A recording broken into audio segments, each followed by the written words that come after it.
x tends to infinity 2x² minus 3x plus 5 3x minus 1 की power x/2 यही है ठीक।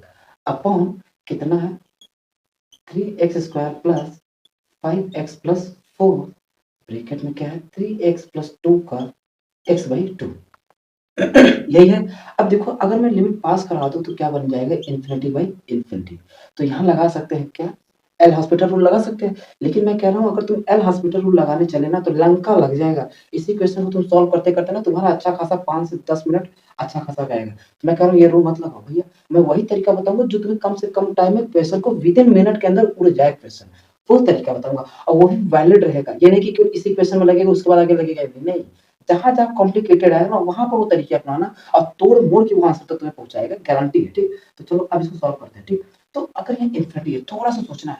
तो अगर मैं इस इन्फिनिटी को अगर मैं जीरो में बदल दूं मतलब अगर मैं यहाँ पे x इसको x है x वैल्यू रखूंगा तो इन्फिनिटी हो जाएगा। अगर मैं इसी x को धोखे से 1/x में ट्रांसफर कर दूं इसी x को 1/x में ट्रांसफर कर दूं और फिर लिमिट पास कर दूंगा तो कितना आ जाएगा जीरो आ जाएगा। तो वहां से ना कुछ तुम्हें सोल्यूशन मिल जाएगा ठीक। तो मैं क्या कर रहा हूँ यहाँ से x² कॉमन ले रहा हूँ तो क्या आ जाएगा लिमिट बस थोड़ा सा सोचना ज्यादा नहीं। तो यहाँ से x² 2 minus 3/x plus 5/x² हो जाएगा बिल्कुल। अब जब एक के साथ छेड़खानी कर रहा तो इनको क्या छोड़ो इनको भी पकड़ लो। तो जब बाहर लेंगे तो कितना आ जाएगा 3x से पावर x/2 1 माइनस 1/3x की पावर x/2 हो जाएगा बिल्कुल हो जाएगा सर।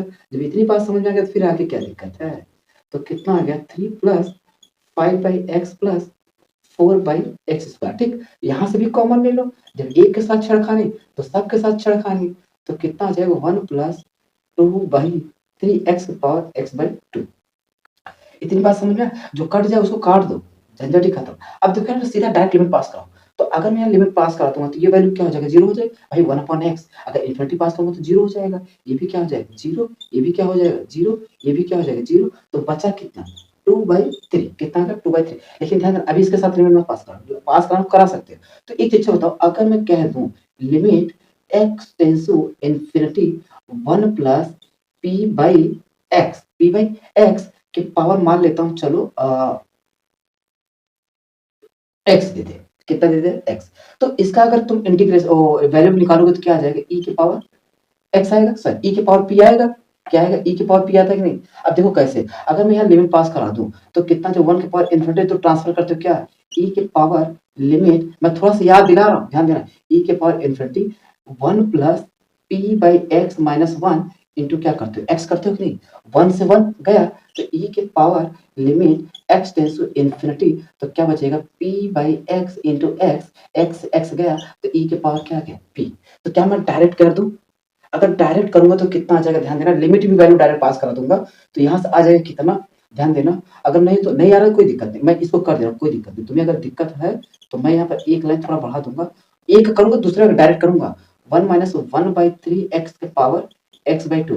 तुम लिमिट पास करोगे तो क्या आएगा e के पावर इन्फिनिटी आएगा। तो बस e के पावर अब इसको क्या कर दो डायरेक्ट लिमिट e के power x tends to infinity 1 minus 1/3x minus 1 into x/2 1 से 1 क्या हो गया e के power limit x tends to infinity तो कितना आ जाएगा minus 1/3x into x/2 x से x गया e के पावर कितना आ जाएगा माइनस 1/6 कितना आ जाएगा 1/6। कहने का मतलब क्या लिखना है पहले e लिख लेना है जो माइनस इसके साथ माइनस 1/3 और जो पावर है उसको भी लिख लेना e के पावर 2। इसी तरह इसका भी करोगे तो कितना आ जाएगा e के पावर कितना है 2/3 इंटू 1/2 2 से 2 गया तो भैया बस देखो कितनी जल्दी आंसर आएगा। तो e के पावर माइनस 1/6 और यहाँ हो जाएगा क्या अपॉन e की पावर 1/3। तो जब ये पावर ऊपर जाएगा तो भैया बने इसको डिनोमिनेटर में ला दो क्या कर दो डिनोमिनेटर में ला देंगे तो 2/3 तो कितना हो जाएगा e के पावर 1/6 प्लस 1/3 जोड़ूंगा तो कितना आ जाएगा रूट e आएगा।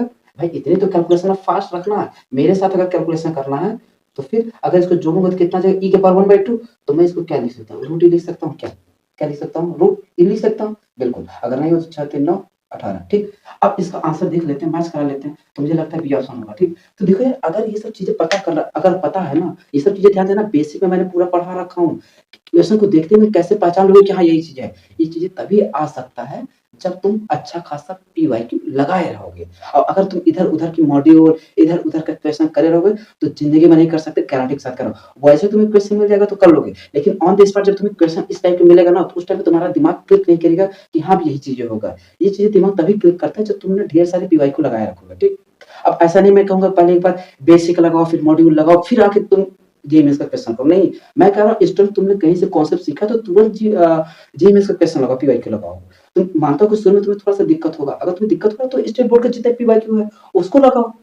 वो तुम्हारा जब तैयार हो जाएगा ना, तो ये आसानी से हो जाएगा। ध्यान देना सिलेक्शन अगर तुम्हें लेना है ना, तो हर हालत में तुम्हें पीवाईक्यू तो लगाना ही पड़ेगा, तभी सिलेक्शन हो सकता है, अदरवाइज़ तो वैसे तो फिर नहीं कह सकते हो राम भरोसे, अगर हो गया तो ठीक है, नहीं तो फिर जय श्री राम तो है ही है, ठीक? तो एक चीज़ ध्यान देना, अगर तुम्हें सिलेक्शन चाहिए ना, तो तुम्हें पीवाईक्यू करना पड़ेगा और पीवाईक्यू करोगे तो ये सब शॉर्ट अप्रोच अपने आप धीरे-धीरे सीख जाओगे। हाँ, मानता हूँ थोड़ा-सा तुम्हें 2-4 दिन टाइम लगेगा, लेकिन एक बार जब तुमसे क्वेश्चन होने लगेगा ना, तुम्हें इतनी मज़ा आएगा कि मैं क्या बताऊँ। अब सोचिए इसी क्वेश्चन को करने के लिए कितना टाइम, 1 स्टेप, 2 स्टेप, तीसरे या चौथे में तुम्हारा आंसर। अगर ये सब पता होता तो मैं मान कर चलता हूँ तुम्हें नहीं पता था इसलिए मैंने बताया, नहीं तो वैसे पहला, दूसरा, तीसरे पे आ जाएगा। ये भी नहीं करना पड़ेगा, जब तुम इतना सीख जाओगे ना, तो इसी में पूरा कैलकुलेशन कर दोगे, ये चौथा स्टेप करना ही नहीं पड़ेगा, ठीक? और मैंने ये चीज़ पहले बोला था, जैसे तुम्हारा जेईई मेंस का क्वेश्चन आएगा, वो हर एक तरीका बताऊँगा जो 2-2, 3-3 लाइन में तुम्हारा आंसर आएगा। और देख लो आ रहे हैं, ये चीज़ें तभी आ सकता है जब तुमने बेसिक चीज़ें तैयार रखा होगा तो। जो मैंने पीछे जितने भी तुम्हारे शॉर्ट्स में सब में बेसिक क्वेश्चन पूरा बता रखा हूँ। तुम्हारे स्टेट बोर्ड हो गया, चाहे जेईई मेंस हो गया, चाहे एडवांस हो गया, चाहे